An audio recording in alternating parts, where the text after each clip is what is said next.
प्रिय छात्र छात्राओं, आप सभी का हार्दिक स्वागत है। पिछली कक्षा में शब्दांत मात्रा के आधार पर और अर्थ के आधार पर लिंग निर्णय के विषय में चर्चा कर चुके हैं। आज हम शब्द के बहुवचन रूप के आधार पर लिंग निर्णय के विषय में चर्चा करेंगे। जिन अप्राणीवाचक अकारांत संज्ञा शब्दों का रूप बहुवचन में नहीं बदलता है, अर्थात एक वचन और बहुवचन में एक सा रूप रहता है, वे पुल्लिंग शब्द होते हैं। उदाहरण है भात, पवन, मकान, पेड़, गुलाब, नमक, नाम, बाजार, खेल, अनाज आदि। जिन अप्राणीवाचक अकारांत संज्ञा शब्दों का अंतिम अ का बहुवचन में ए हो जाता है, वे स्त्रीलिंग शब्द होते हैं। उदाहरण है बात, बातें, रात, रातें, पुस्तक, पुस्तकें, मेज, मेजें, कीमत, कीमतें इत्यादि।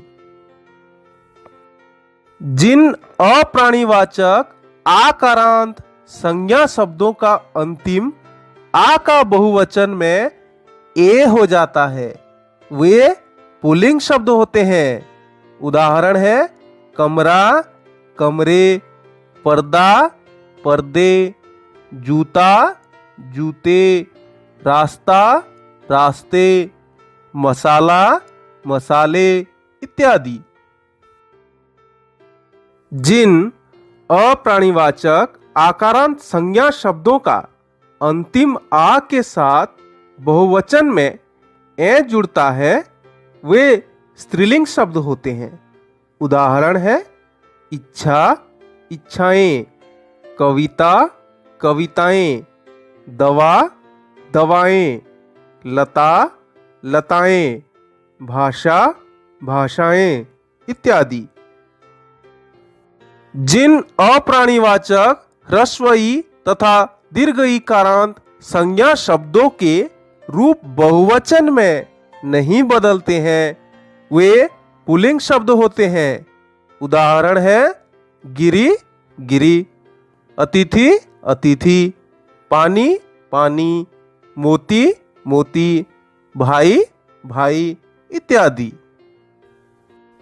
जिन ह्रस्व ऊ, दीर्घ ऊ, ओकारांत संज्ञा शब्दों के अंत में बहुवचन में ए जोड़ा जाता है, वे स्त्रीलिंग शब्द होते हैं।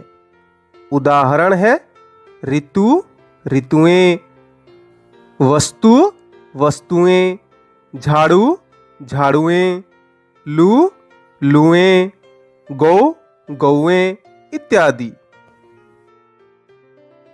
जिन ह्रस्व ऊ, दीर्घ ऊ तथा ओकारांत संज्ञा शब्दों का रूप बहुवचन में नहीं बदलता है, वे पुल्लिंग शब्द होते हैं।